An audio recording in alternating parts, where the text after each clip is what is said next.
within the Black international economic engine. Well, we worked in those days. We had NAFTA, which is now the USMCA. There's Hmm. CARICOM, which is the trade agreement of the Caribbean nations. Mercosur, which is Brazil, Argentina, Uruguay, Paraguay. There was another agreement for the other countries in South America as well, had their own agreement. So this, at the time, the FTAA, the idea was to build a trade bloc for the Western Hemisphere.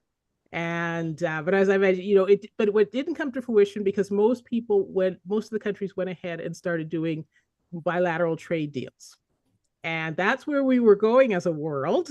We were definitely on this path of more and more bilateral deals. We were looking at a world of free trade where everybody was open until a few weeks ago. So, And and you did case when we talk about bilateral, that's two countries talking about what their trade agreement will be.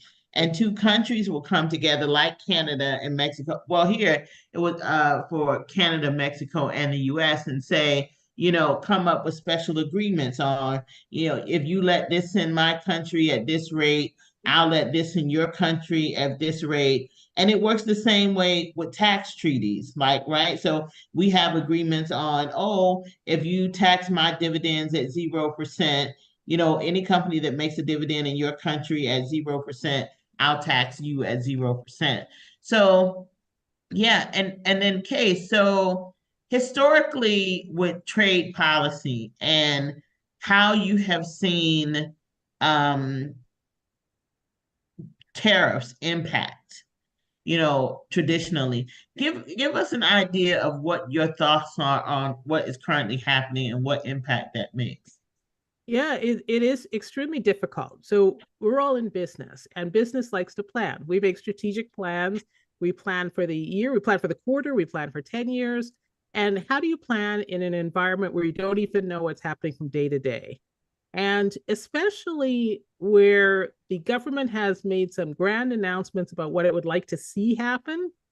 But then if you're a business person, you're thinking, well, am I going to make an investment? Is this really real? So for example, the government wants to reshore factories and reindustrialize. Now, I don't think that's ever going to work because the world has passed that by. In the sense that one of my favorite saying is that the Stone Age didn't end because we ran out of stones.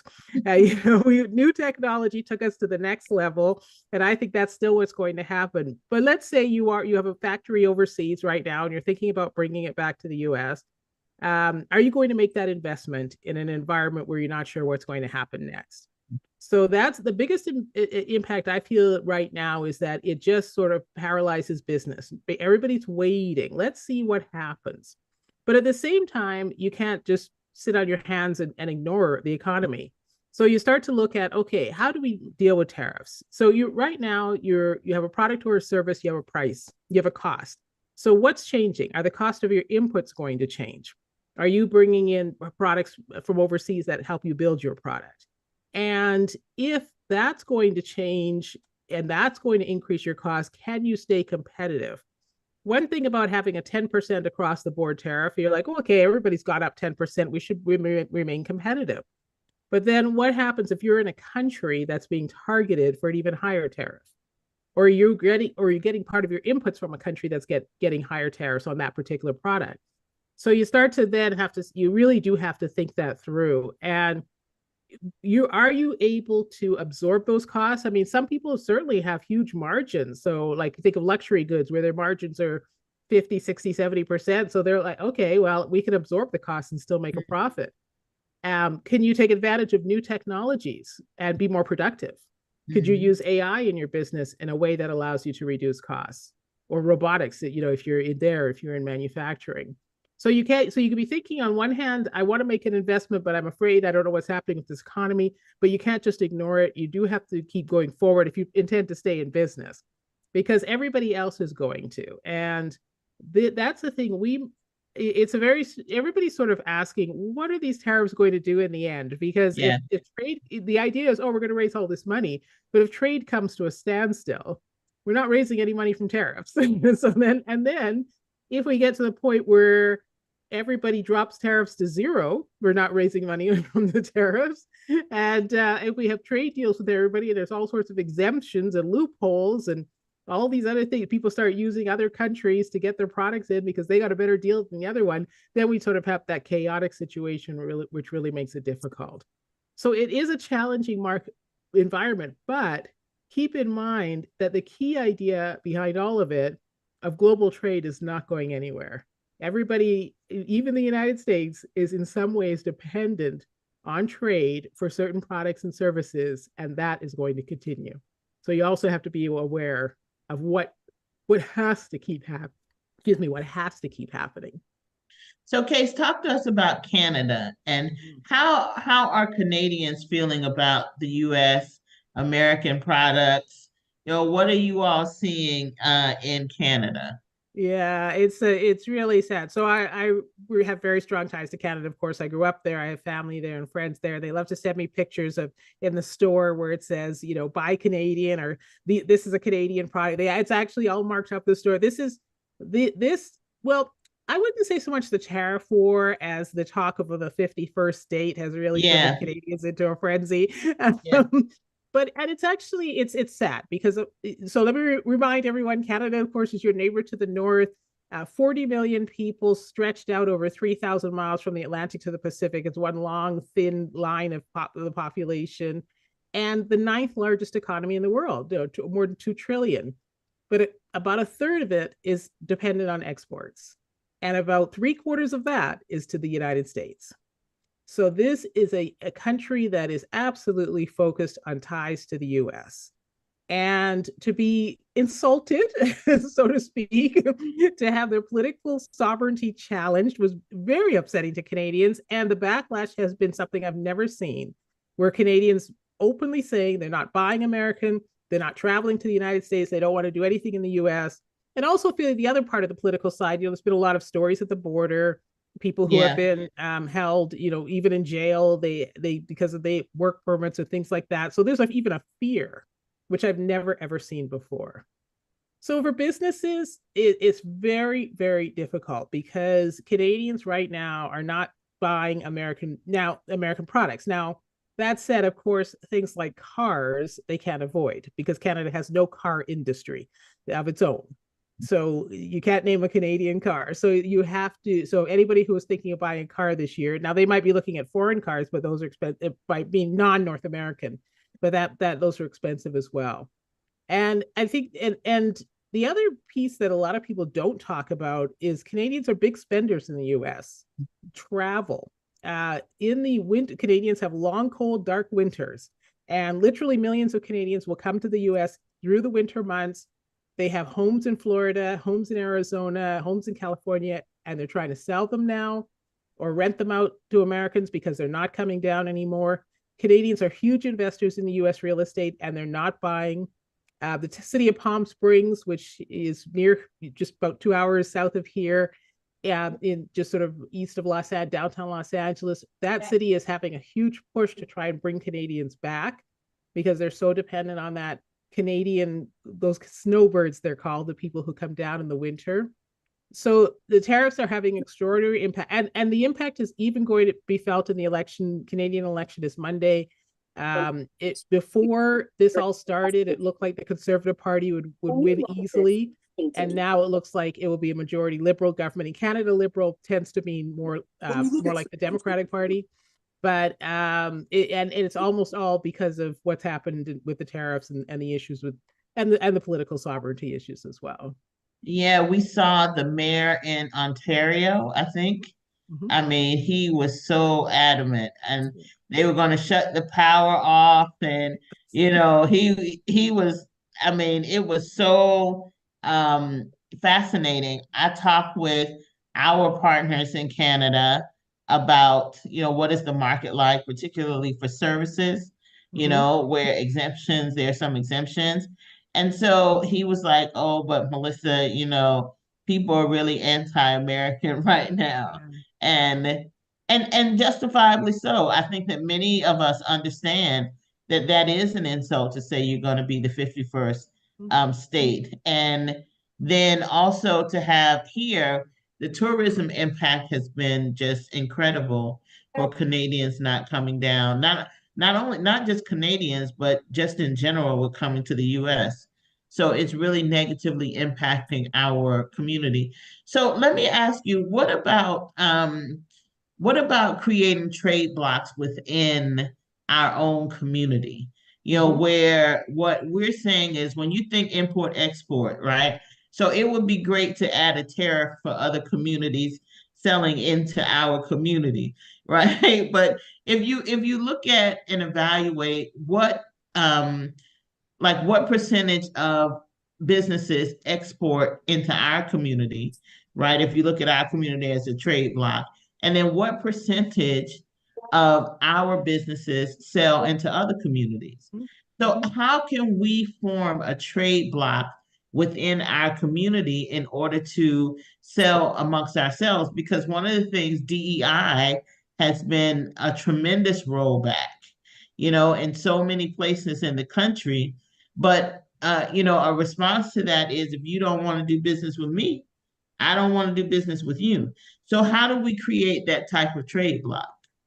Yeah, it's interesting. It has to be almost the publicity. I'm thinking of the Target boycott Hmm. and people going online onto social media and posting the alternatives. Oh, I think whoever is Apple's iPhone, if you could mute.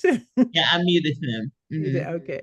Uh, so we saw with social media people going online and telling people, hey, you can get products cheaper over here, or giving them those ideas. Now, can you openly create a trade block? That is really going to depend on what people need. There's no doubt at the when push comes to shove, if the only store in town is a Target, that's where you're going to do your shopping because it will cost you more to drive 20 miles to the next town, maybe to a black owned business. um so but the idea behind supporting each other and supporting each other's businesses and letting it be known that what you're the alternative for. If you think about in a store where you see, compare the price to such and such, that's the type of thing you want to look at and see where what you want to make it as easy as possible for your customers Hmm. to come to you instead of going to somewhere else. Or when people are now, if they're looking for replacements, like in Canada, for example, where obviously prior to the last couple of months, people were buying, they didn't even care about the origin of where a product was. But then this massive publicity built up around, okay, now here's the difference. We're going to publicly identify what the Canadian products are.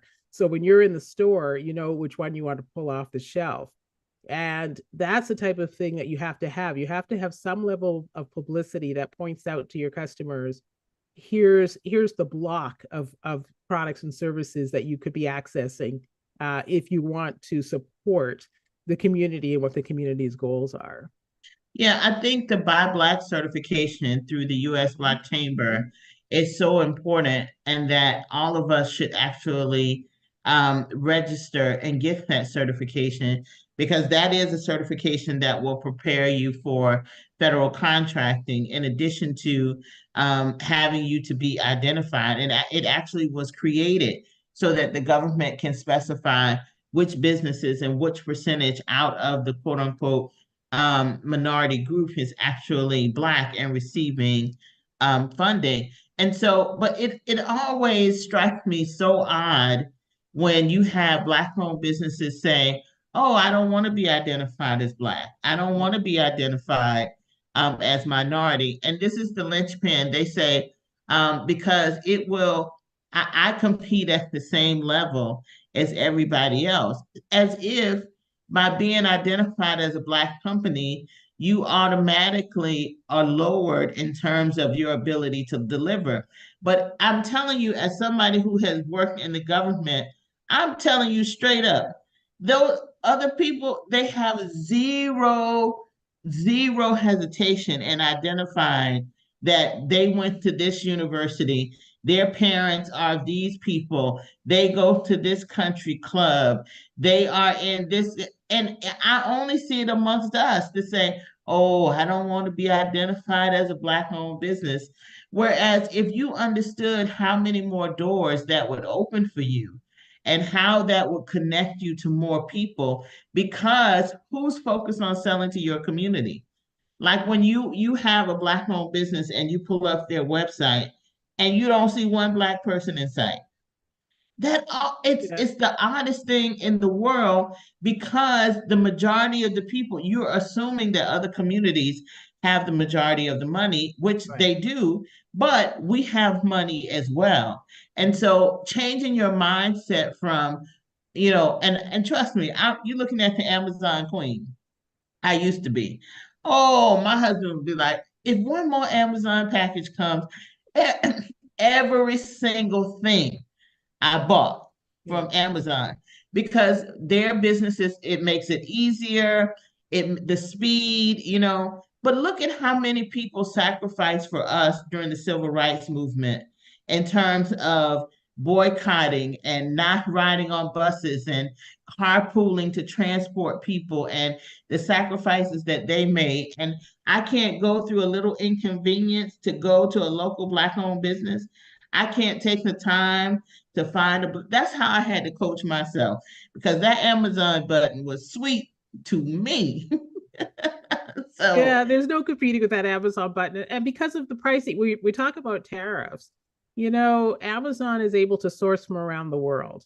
So you have in mhm. your head, well, I'm only going to spend $20 on this sweater, and you go into Amazon, you find a nice sweater for $20. And it could be coming from anywhere. A lot of people don't bother to look. They have the price that they're willing to pay, and Amazon has that range of prices that are there from products coming in from everywhere. So that is challenging. It So is, what, but yeah. when I saw how fast Amazon dropped me, and I do say me, and that's how we have to take it personally. If you don't want to do business with me, why am I going to beat your door down to give you my money? Yeah. That's economic ignorance.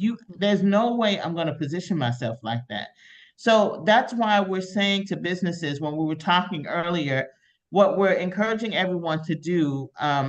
We're going to give everybody an AI prompt tonight in order to look at your supply chain and your supply and demand, because we want you to take the initiative to make your supply chain Black, to partner with other businesses that are operating at a high level in order to provide those services.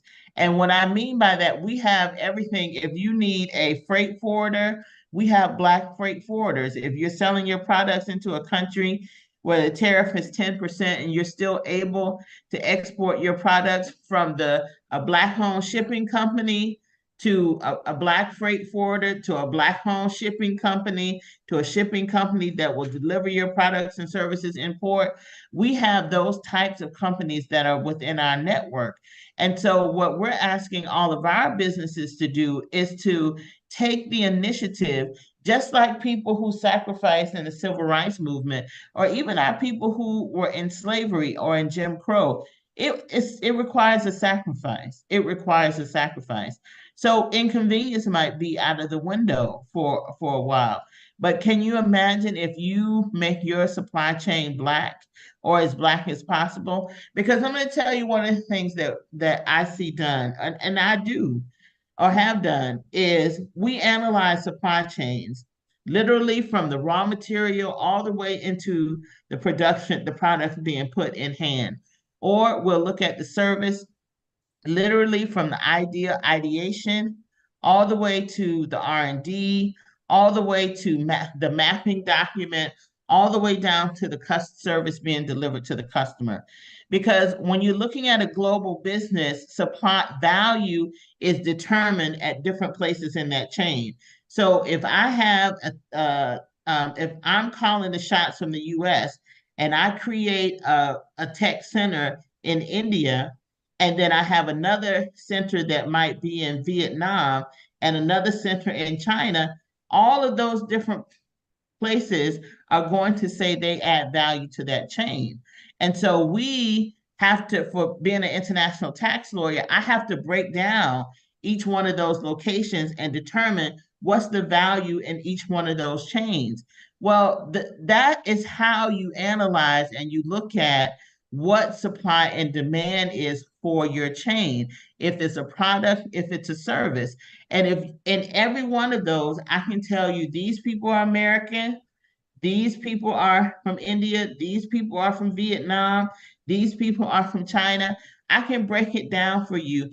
And why do we do that? Because you have to look at what the costs are in that particular country. And what we're paying somebody in India is not going to be what you pay somebody that's in America. So when you have the ability to do that, and the set of questions that we're going to give you tonight, you take those questions and you ask AI, Chat GPT, to answer those questions for your specific business so that you can look at your supply chain, your supply and demand, and you can determine how in this market, because the current plan that you have right now was prior to January 20th or 21st. So you need a plan for right now. And you don't want to go back and regurgitate what you have done because this is not a market that anyone has existed in before. So you want something new, you want something innovative, you want something, you don't change your business line, you just pivot in terms of how can you make your supply chain more streamlined. And what I'm suggesting, what we're suggesting, is make it black. If there are 15 points in your supply chain, make 80% of them black. So that is really going to change the game. That's where you start to do trade with each other and you work amongst black owned businesses and you figure out and you need to get affiliated. You need to be in some association, organization. Stop sitting on the sideline trying to do this by yourself. That's the worst thing in business, where you're sitting on the sideline trying to figure out all this stuff by yourself, when there is an answer to help you to move out of the current situation that you're in. So, Case, let me ask you the next question that we're talking about.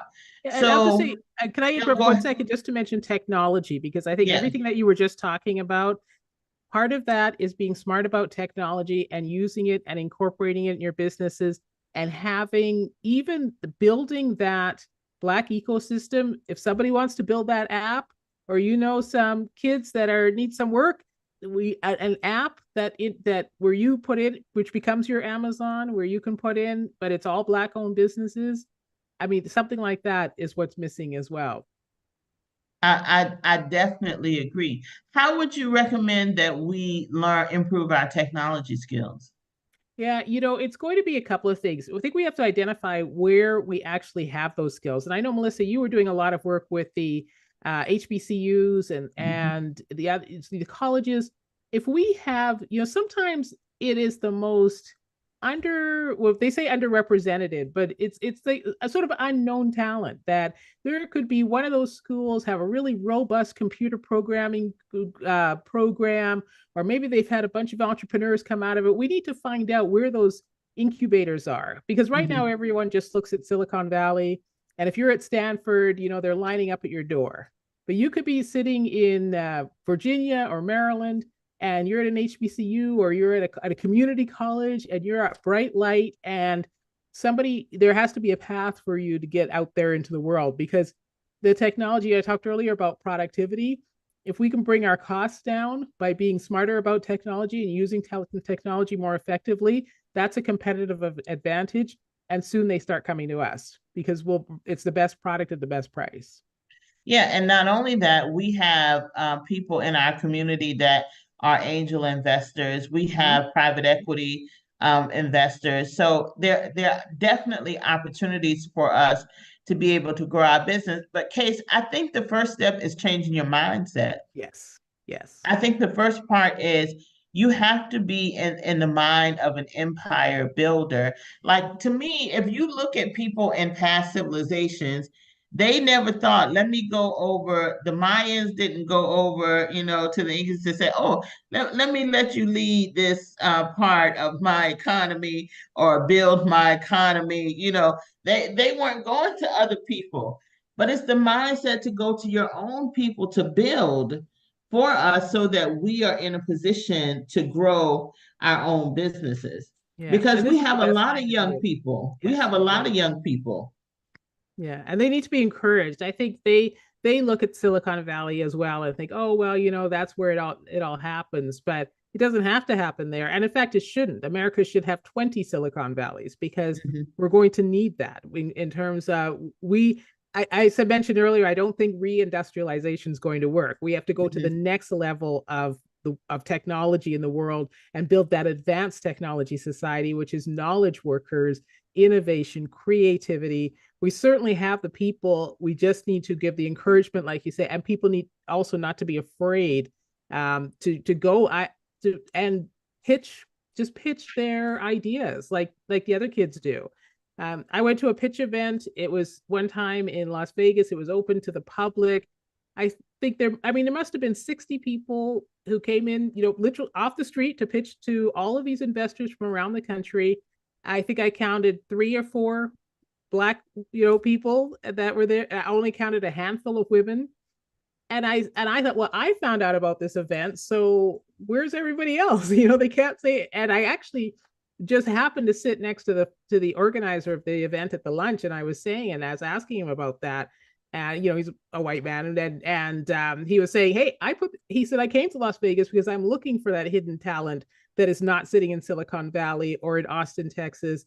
And he said, I promoted it. I made it open to the public, and this is who showed up. And so yeah, we have to take advantage of the opportunities that are out there. Yeah, you definitely do. So one of the things I wanted to talk about is a strategy around what I think is happening and why you see things as they are in the economy. And then, Case, I wanted you to chime in. So many of you know that many of the federal workers have or are being fired or riffed or let go. And one of the things that you see is the level of craziness and disorder because literally some people go to work and their badges don't work, or you've been there. Like one of my friends, she had been at the IRS literally for 30 years. And first she got a notice that her office was being closed, and then she got a position that she was being fired, basically, a reduction in force. She was 50. She's 50 years old, 30 years, so she's too young to retire, right? And so she spent 30 years of her life at this organization, and now she's in the streets. So as you look at people, these different agencies shutting down these positions, the work still has to be done. The work is not going to go anywhere.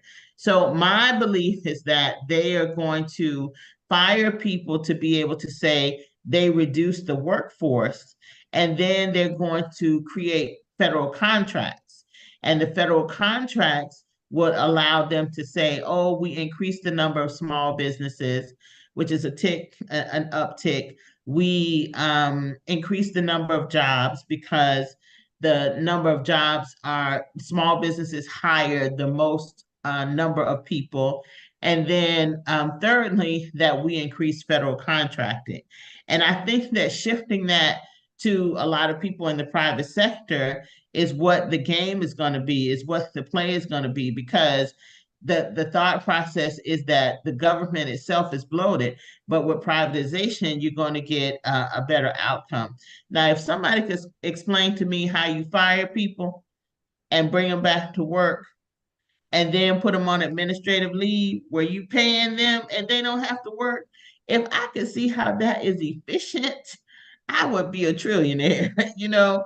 So so this is why we're telling at Black and Global our businesses to position yourself for federal contracting, because and not just federal contracting in the US. You want contracting in the US and a footprint in another country to be able to have position yourself to be able to be in both two different economies, because you can see now if you had opened a business in another economy, well, I guess the world is reeling though around all of this craziness actually, and the stock markets are all over the place. I was looking at the African market and how it has tanked. I mean, the number of countries that have higher than 10% tariffs imposed are quite a few. So it's really challenging in many different markets. but you have an opportunity like many, you see how these countries are so dependent on America, so linked to America. And then America with one swipe of a pen can change your life. No, you don't want to live like that. You don't want to live like that. You want to be in multiple countries so that you have a better opportunity to manage what your cash flow is. So in preparing yourself for the federal contracting, we're giving you a list of AI prompt questions for you to run for your business so that you can update what you're going to be focusing on in this economy. And one of the key points for these AI prompts that we put is for you to focus on this economy. And this economy, you mean from today, whatever day you're putting those prompts in, and take that outcome and make adjustments to your business. And then one of our partners is having a cohort for federal contracting. They still have their funding. They don't know how long they're going to have their funding, but they still have their funding. So we need, their program is starting in September. So we're going to give you all the link to that to actually position yourself for small businesses. Now, listen to what I'm telling you. 3% of federal contracting prior to the Biden administration, 3% of federal contracting went to underserved communities. 97% of federal contracts went to white male-owned companies. And do you understand how these people fight us over DEI and 3%? It's insane. You are going to fight us over 3%. You have 97% of the market, and you're going to fight us over 3%. And of that 3%, 70% of that small portion went to white women. You're going to fight us over that. There's no, I'm not shopping at Amazon, Target, Walmart. You don't want to do business with me? That it's personal to me. Deuces, I don't want to do business with you. And so, but with the federal government, I pay my taxes. I pay my taxes, so I'm entitled to a piece of this pie. So, what we don't want Black owned businesses to do is to sit back and just wait and do nothing and let these people make all the decisions. No, position yourself to be able to get federal contracts, because when you get federal contracts, that will strengthen you to get a global contract. And we can show you how to do all of that. But what we want you to do is to apply for this scholarship that's coming up in September and do that program and have a long-term mentality. And when they ask you for who referred you, put in Black and Global, because we get a special, we don't get paid. Let me be clear. We do not get paid any money. And honestly, I forget what the special is other than the fact that they give us spots. But make sure you put Black and Global in, because it'll qualify you for whatever the scholarship is. You see, here's the thing. Their DEI requirements were set under the Biden administration. So they still have to meet those numbers. And so so for us, they give us a certain number of slots, but I don't remember what it is. But just apply and start this program in September and have a long-term game plan, and not a short-term game plan, long-term game plan, because they can position you to apply for these federal contracts. They're going to help you find the federal contracts. They're going to help you bid on the federal contracts. And trust me, it's going to be a proliferation of federal contracts, because that the administration thinks that's going to make them look better. That's what I think is happening. So we're going to give you the AI prompt, and we're going to drop the link to, for those of you who registered, we're going to actually send it out to you as well by email so that you can register for the program in September. Or it's competitive, so you actually have to compete for the scholarship. And then the other one is for the AI prompts. So, Case, what do you think about my prediction that this is what's happening in the government? Yeah, I think that's a big part of it because, like you say, the work has to be done. So, how is it going to be done? They're going to, and it's not uncommon. It happens in corporate all the time. They get rid of a particular um, division and then they outsource it. You talk about the billions that the consulting firms are losing in their federal government contracts, but they do similar work like that for private corporations as well all the time. And they're doing it because those companies don't want to make the long-term investment in a permanent asset of a particular division, especially if they're like say putting up one project or just pivoting to something new. They don't want to make a long-term investment. And I know you're the tax lawyer and you know the accounting shenanigans that they get into. But essentially, it's to say instead of they could write off the one-time expense of paying for those consulting fees instead of having an ongoing liability of an employee that they have to have, give payout, whatever they're paying, maybe it's paying into their 401ks or their health care and all these other things. So it is a strategy for sure. But I also want to say, what you're saying, Lisa, about staying international, staying global, having multiple markets. It's extremely important. I think part of this, it may be looking like America is going into itself, but it just can't be done in the 21st century. Everybody is online all day, which means you're exposed to the entire world all day long. You're going to hear things, you're going to see things, you're going to want products and services from around the world. A lot of people buy things that they don't know where it's coming from.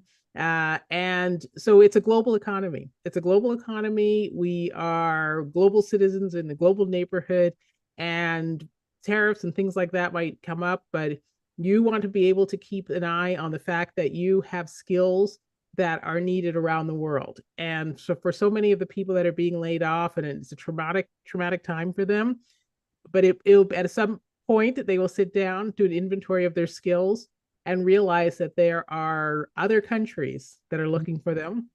And you can, and that's exporting when you are providing a service to foreigners who are paying you in some other currency, that is exporting, or they're paying you in US dollars from their bank accounts in another country. And that is the opportunity. I think it almost creates, I know it's a very difficult time, but there's a certain freedom in it because you need to go out there and see, and of course it's more difficult to go out, it's away from your government job, but sharpening your skills, learning something new, talking to people somewhere else in the world, it will keep you engaged, it will keep you involved, and eventually I think it'll be very lucrative as as the years go by, because the rest of the world will continue to develop. This is the world's biggest market because we spend so much money and we go into debt. And if you look at, if you really seriously look at it, and this is sort of the elephant in the room, the US government is sitting on, what is it, $35 trillion debt. American households have another $20 trillion debt. All this money that's been spent, we are the economy that spends without a care in the world. And that's why we are so attractive to the rest of the world. But then what's going to happen when there's no more supports under all that spending? And so you want to make the rest of the world is going to be moving forward, developing, growing, building new cities. They need human resources. They need a lot of knowledge capital, and you're the ones who have it. And so I think I take that optimistic view that all these opportunities will continue to exist on a global scale. So you want to make sure you're always honing your skills, but always thinking global at the same time. Yeah, I definitely agree with that because being a digital nomad, working from other countries, I mean, many people would be welcome to, many people are leaving the states just in general. People are moving out of the states, and many people don't want to come to the states like they did in the past. And I think that if you take your knowledge and you package it to be able to sell it, but case is such a scary proposition, because you really don't know. You don't know how to do it. You don't know the first steps to take. You want to do it, but how do you go down that road? And at Black and Global, we help businesses to be able to do that, and we help talent to be able to do that. But I just think that you should never, like, I have never been a fan of the hustle culture, right? I mean, in this sense, I'm very conservative. I like what I do, and having 3, 4, 5 different hustles going on at the same time. That's too much stress for me. I like to live well. I like luxury, not luxury products, but in the sense that, I just don't want to, at this point in my life, I'm married, I have children, I enjoy my family. So I've never wanted to be that 50, 60 hour a week person for anything.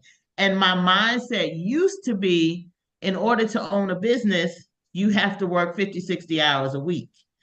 I did not know that was not true. Now, this is from someone who is a feminine boss, right? It's different from men, right? Because the male culture is typically what has dominated the thought process, because men don't necessarily, they're not primary on the children, they're not primary on the home. So if you're a woman and you are running a business and you have a home, and you want to be a present parent like I do and a present partner, you stress yourself out trying to do that whole hustle thing with all those different things that are going on.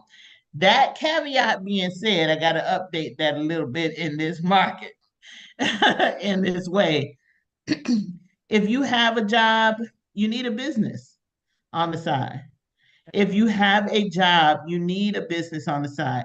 And that is from some, I'm telling you, as a person who was afraid to start a business, because I thought I would have to work 50, 60 hours a week in order to run a business. And I lived in fear, and I always thought I could not pay myself. I don't know why I thought that. I didn't think I could earn enough money, or as much money as I make in working on a job. So I was always afraid to let go of that. And then I had more confidence in their economy than I had in myself. And I'm just being transparent about, what my fears that I struggle with. But just the power in owning a business and growing into my own, to define your own. You don't have to work 50, 60 hours a week. That's not the life that you have. You get to define for yourself, what that looks like. So that freedom that you're talking about, right? It's a mindset shift. It was a big mindset shift for me. And so what we are saying to people, men and women, is that if you have a job, you have to have a business. And listen, you don't have to be 100% owner in the business. You can partner with other people. You can invest with other people, and you can contribute your skills and talent, and they contribute their skills and talent. But you got to have a footprint somewhere else, because we perceive that federal government jobs, them good government jobs, them the most secure things. We thought, no, there's no such thing. So we all have to position ourselves to have a business that is in addition to whatever our primary source of income is, so that you can, take care of your family. So with that case, we're coming up on the end. We're going to have some questions. We have about 13 minutes left. So we're going to open the floor up for Q&A. So anyone that has a question, you can come off your mic and ask your question or comment.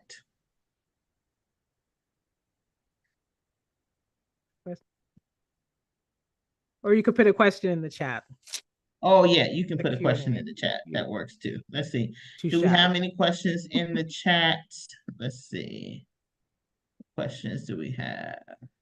One thing I like to do is make sure everybody has a to-do list. And when you're thinking about, we were talking about tariffs, and you have your business and you're thinking about, what do I need to look at to understand how tariffs are going to affect me?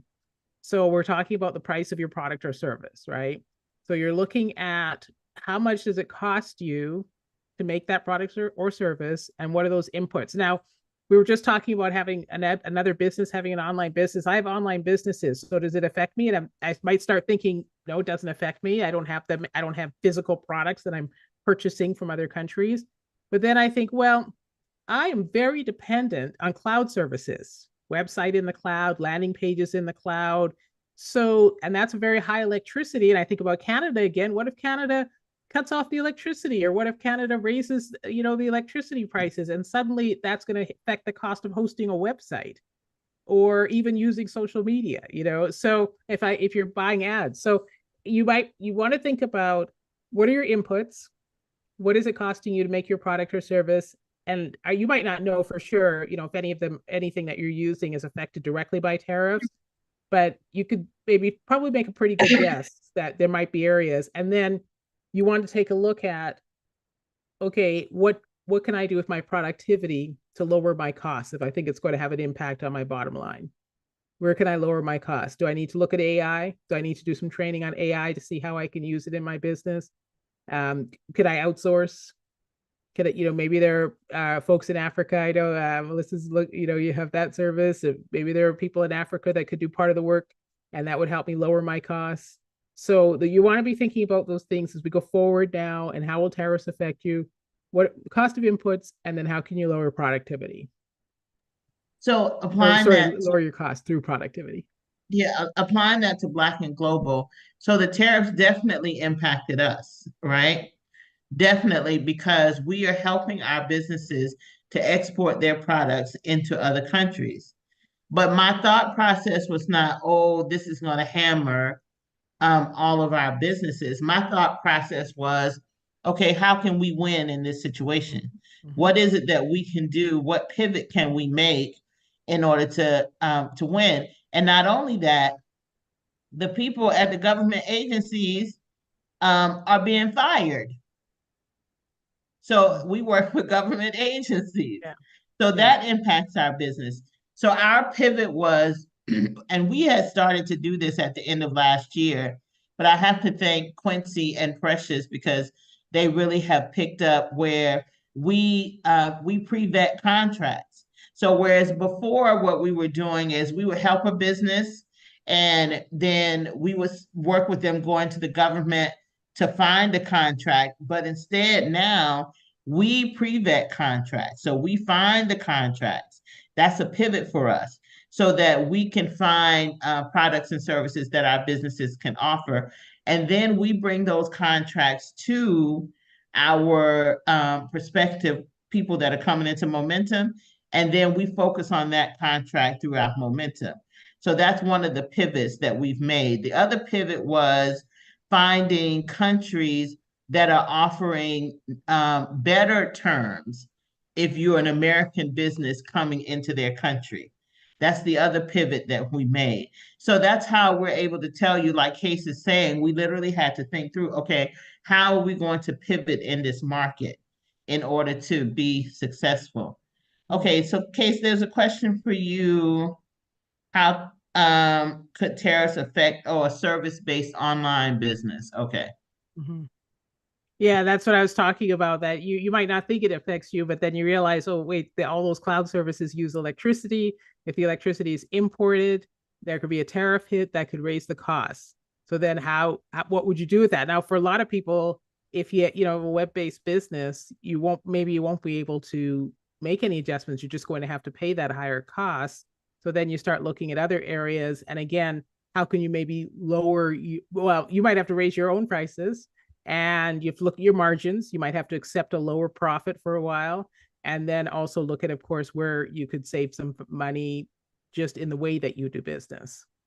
As we talk about, Melissa, you don't have to work 20 hours a day because there's so many great resources that are available to help you. Yeah, yeah. And then like marketing as an example, Sister Sabria.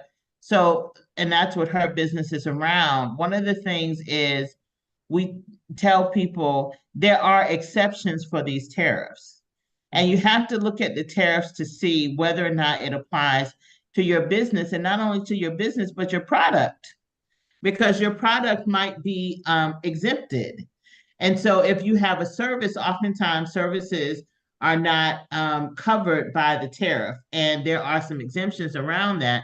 So if you, for example, are working you get a contract with a country in tourism where you're doing marketing for that country to promote that country. Say you get a contract for the country of Ghana or a resort that might be in Namibia or something like that, or in the Caribbean, and they want you to market their resort in the US as a vacation destination, right? So because I think that would be a great line of business for you. That is something that you have to look to see, well, in the country of Namibia, because I think it was Namibia, didn't the new president change the visa requirements? Was that Namibia? It was one country. Well, it was Mr. Greer. Okay.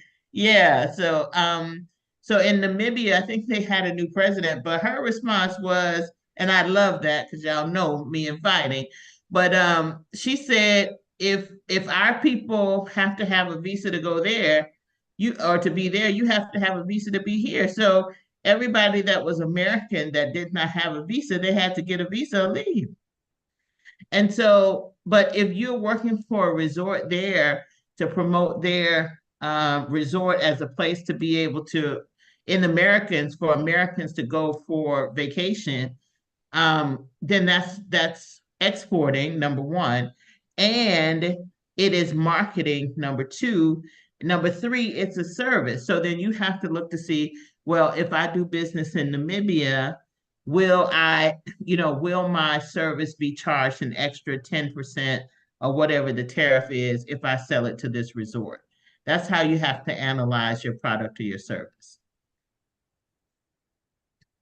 Okay. So are there any other questions? No? Okay. So thank you all for joining our discussion. I know this was a tough conversation, but I think that we really have to push our business's case not to sit back and wait. They got to come up with a game plan. They have to come up with a game plan. Any closing words from you tonight? Yeah, thank you for Melissa. First of all, it's great to have this conversation. It is super important. I know it's top of the news every day, and as business people, we can't ignore it. And you are somebody who provides solutions to the Black international economic engine, so that we keep on moving forward. So it's great that we had this conversation, and I hope that there are other questions. I know there's the mechanisms to get those questions to Black and Global, and we'll answer them for you. And thanks to everyone. I really appreciate it. I think it absolutely stay global, keep looking forward.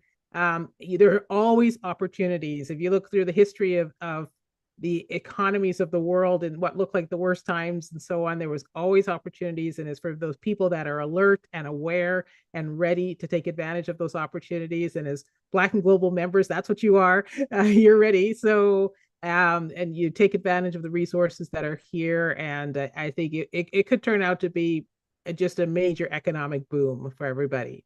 Yeah, it will, Case. It will be for our members. And because our mindset is and has to be when a door closes, a window opens. That's how you have to think about business. You are never shut out and you're never by yourself.